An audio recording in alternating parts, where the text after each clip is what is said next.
Hello, hello! Welcome back to VBS Event Summaries.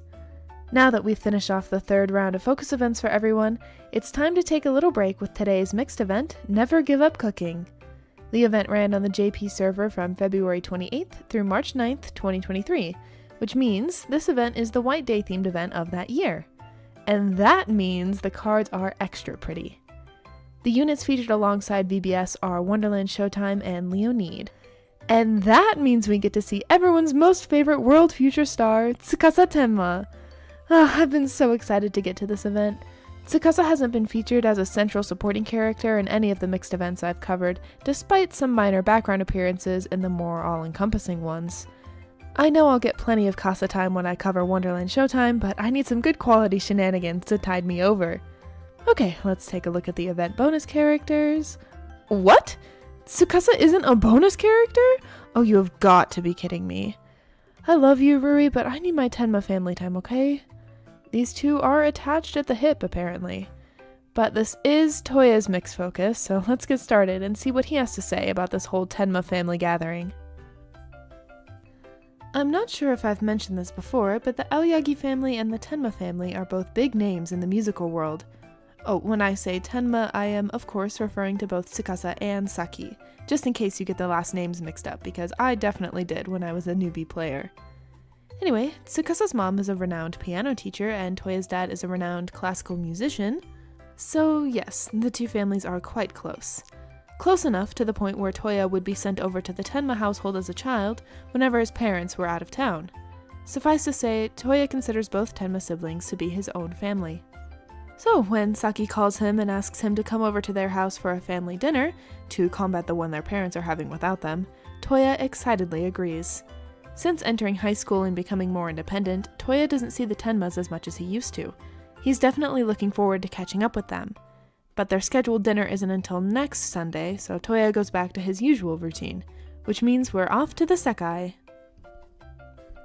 Right. Here's my obligatory What is White Day reminder for all of my fellow Western watchers. March 14th is White Day, the companion holiday to Valentine's Day. In Japan, typically, girls give chocolates to others on Valentine's Day, and boys return the favor on White Day. In the Project Sekai context, White Day gifts seem to be more about appreciation rather than romantic gestures. Simple enough, I hope.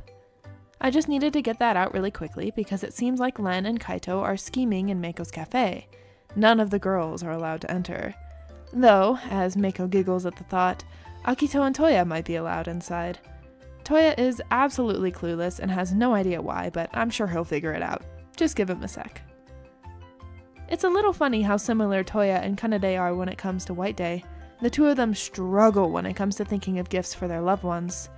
They both have long lists of recipients and absolutely zero ideas. Right, the Sekai. So Len and Kaito decided to make cookies for everyone else in the Sekai and VBS, even though Meiko is the better baker among them. It's the thought that counts, though. Toya spots Akito outside the window and talks to him to move their practice to a different spot for the day, since An and Kohane can't be in on the secret. They're on the receiving end of these cookies, after all. A few days later, Toya is browsing the various storefronts at the mall looking for suitable White Day gifts for Saki and Tsukasa. He's certain that they'll like anything he gets for them, but Toya wouldn't be satisfied giving them generic sweets. That's when Ruri ambles over, spotting Toya looking frustrated. Oh, hey, since Ruri works with Tsukasa and sees him on a daily basis, it might be a good idea for Toya to ask Ruri's opinion on what sort of gifts Tsukasa might actually enjoy. Ruri's answer is the same as Len and Kaito's. That is to say, homemade sweets.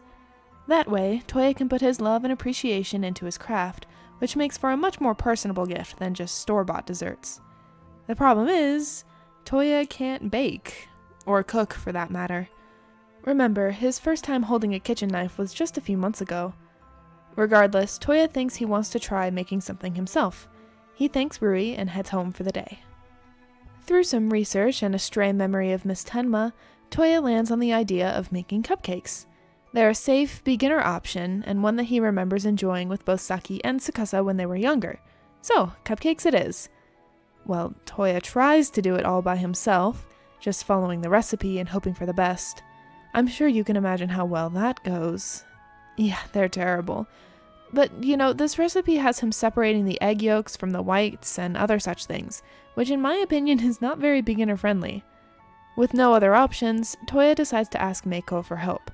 She's not there when Toya arrives in the Sekai, so he dumps all of his problems onto Miku instead. Fun fact about Vivid Bat Squad Miku, she's a terrible cook. More terrible than Toya because she thinks she's good at it. She is not. I'm already sensing disaster from this particular pairing.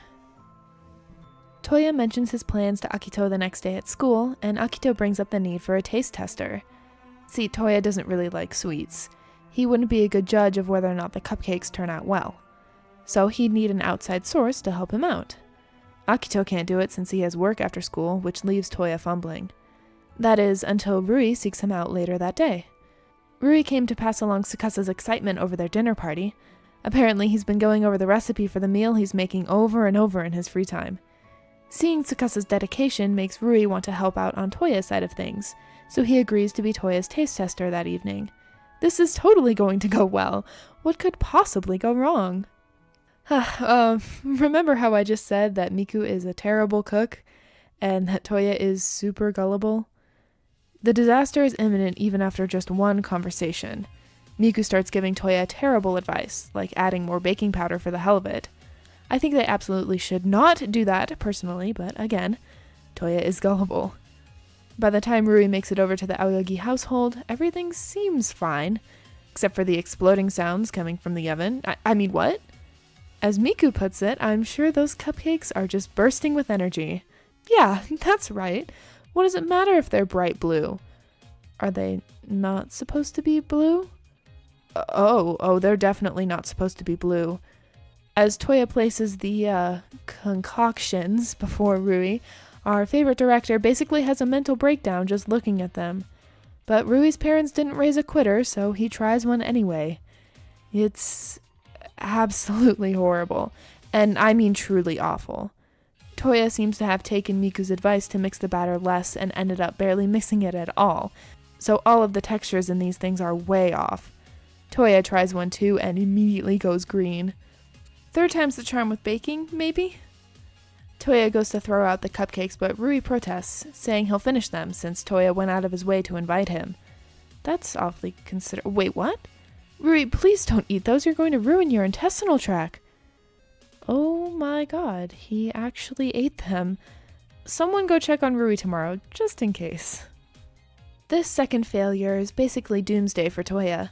Since the dinner party is rapidly approaching, there's a very low chance of him improving enough to be able to make something worth eating for Saki and Tsukasa. Rui remembers what Tsukasa told him, about how Toya hardly ever looked happy when he was younger, and all that he wanted was to put a smile on his face.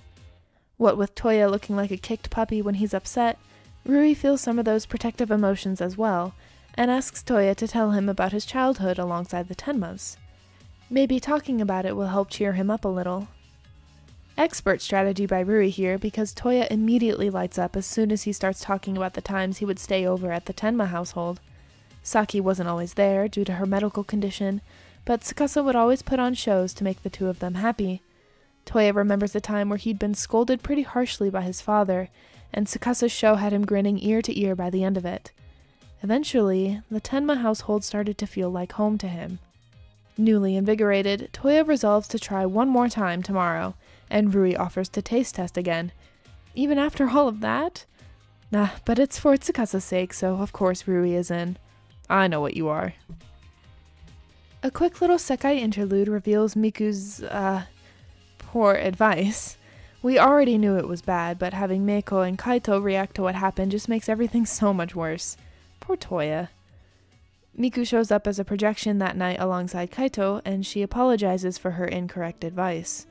Toya, ever the gentleman, dismisses the apology and thanks Miku for trying her best.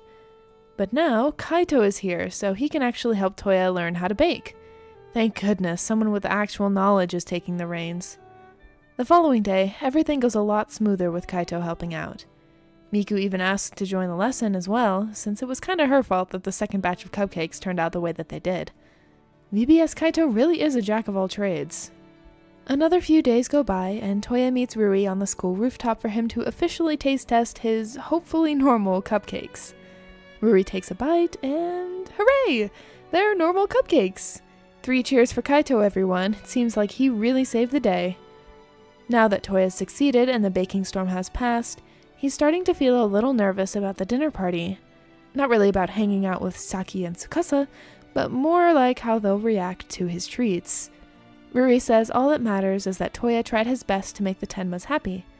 Toya thanks Ruri once again, hands over a special batch of chocolate cupcakes for him to keep, and heads back to class. So, finally! It's the day of the Tenma siblings' dinner party.